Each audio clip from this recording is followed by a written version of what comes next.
In this video, I'm going to tell you my favorite realistic acts of self-care. The best part about these tips is they are not just putting face masks on and using body scrub.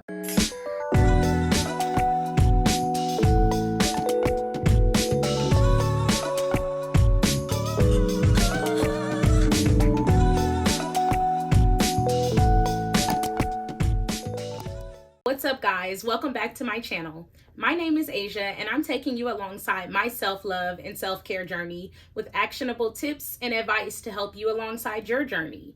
If you haven't been giving yourself enough love lately, or you're looking for self-care tips that are not just generic, like put on a face mask, then keep watching because this video was made especially for you. So before we get into the tips, I want you to grab you your favorite wine, roll you a blunt, get you a pen and paper because we're dropping gems.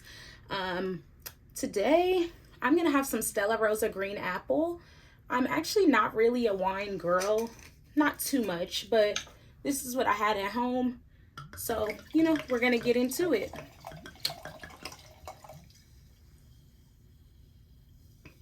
So I feel like before we dive into this video, it's so important to actually define what self-care is.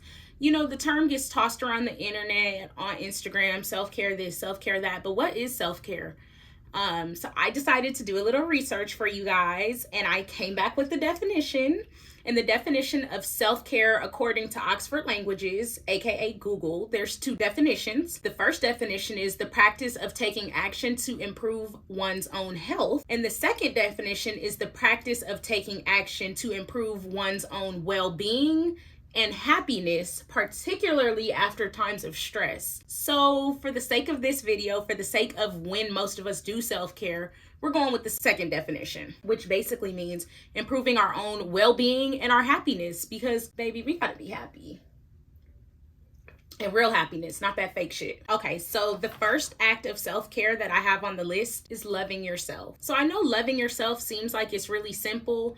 We all know the term and we know we should be doing it, but oh my gosh, so many of us are not loving ourselves and it shows. I know from my personal experience, I wasn't loving myself until the past few months. I mean, I always thought I loved myself, but looking back at it, some of the things that I allowed or the situations that I placed myself into, they weren't acts of self-love. If anything, I hated myself. But you live and you learn. Hindsight is 2020. So the tip that I want you to take away from here is the same love you're trying to give other people, give it to yourself. Here's an example.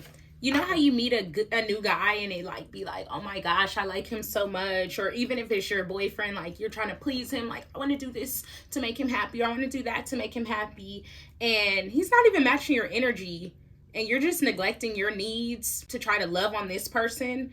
Or if you don't have a boyfriend or a significant other, maybe you're the girl that has lots of friends. She's very social and you're trying to make sure everybody's good, assist them with their hopes, their dreams, their wishes, what they want, what they need. What are you doing for yourself? So when I say give yourself the same love you're trying to give everybody else, that same love, give that to yourself. Give it to yourself first. Your life will change, I promise you. The next realistic act of self-care that I have for you guys is giving yourself grace. So no matter what situation you find yourself in, you should give yourself grace. So even in those hard times where we realize shit, I'm not loving myself, or I shouldn't have did that, still give yourself grace in the situation. Grace is defined as being courteous or being polite. So I kind of go back to our first example, that same love that you're trying to give the boyfriend. No matter the situation you find yourself in, you should always give yourself grace. Grace is defined as being courteous or polite. So we're gonna go back to our previous example. When you're always forgiving your boyfriend or always forgiving your friends, oh, they didn't mean it, when they hurt you or disappoint you, you're always giving them the benefit of the doubt. That's what I need you to give yourself, is grace. So period, it's not much to say on that. Give yourself the same grace that you're giving everybody else. So our next realistic act of self-care is prioritizing yourself / making a commitment to yourself. So believe it or not, but your life's obligations are very important too. Stop changing shit for other people, and don't let other people make you feel like what you have to do is not important. Even if you got to stay in your bed and watch Netflix all weekend, that's what you need to do to take care of yourself, then that's what you need to do, and you don't need to explain that shit to nobody. Making a commitment to yourself looks like forgiving yourself honoring your wants, dreams, wishes, and hopes. It looks like forgiving yourself and never giving up on yourself. So for me, a big part of prioritizing myself looks like me not changing my commitments, whether that's a workout class, appointments, other things for the sake of making other people happy. Example, I go to yoga on a set day each week. I don't change that for anybody or anything because it's a small thing I do for myself each week. Now, if I want to change it, that's one thing. But as far as changing it to make others happy or to fit into what they think, it's not happening. Okay, so our next realistic act of self-care, I can't say it's the most important, but it's a big one.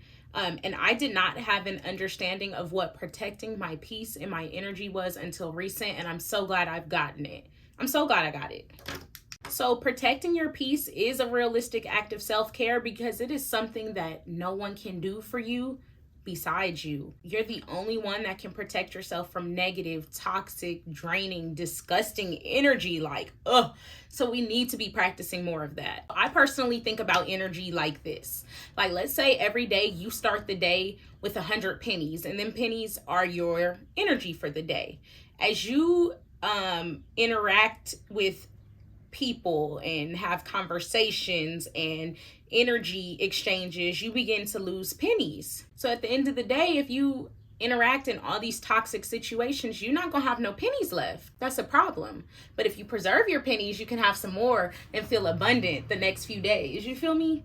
So yeah, we gotta protect our energy because your energy and your time are so valuable and you do not get either of them back. So protecting peace for me looks like blocking negative people and following social media accounts that bring me no joy, taking a social media break, putting my phone on do not disturb. Those are ways I protect my peace. And maybe you guys should implement some of those too. Let me know if you're going to implement some of those. Let me know in the comment section. So my fifth and final realistic form of self-care for 2022 is to stop posting so much. Please go get a therapist. A lot of the times we're our own worst enemies. Like, I know you think it feels good to post your business on social media. You think it's an outlet. You may think these people care about your business. Girl, in reality, they are laughing at you. You are making a fool of yourself. Realistically, when you post, especially negative things on social media, you're putting yourself out there for people to judge and criticize your lifestyle choices, meaning that you just disregarded step 4, which is protecting your peace, because you are posting it and giving people the opportunity to have something to say. So I want us to, post a little less, especially the negative things, and work those out in private, so that we're not letting people be able to cloud up our energy with their comments. So oftentimes we are our own worst enemies. What I mean by that is, I know it can feel like a release by posting your business on social media, or you feel like, okay, like you got it off your chest. No, babe, no. Realistically, by posting your business on social media, especially bad or, not the most positive information, you're essentially opening your life up to lots of judgment and harsh criticism. And it's like, by doing that, you disregarded step 4, which was protecting your peace. Don't be disregarding the steps, y'all. But for real, by posting negativity, especially your own negative business on social media, you're not protecting your peace, because then you're going to be mad when everybody has something to say, but you posted it instead of getting a therapist who is trained to walk you through these situations. These people on social media can't help you, and babe, they're laughing at you. So I hope this video was helpful. I hope you got some tips that can help you implement more self-care and self-love into your life. Please be sure to thumbs up if you like this video, and to be sure to subscribe to my channel so I can continue to bring you more valuable content like this. So now I have a question for you. Will you be implementing these tips into your lifestyle? And which tip was your favorite? Let me know in the comment section below. As always, thank you for tuning in, and I'll catch you in my next video. Bye.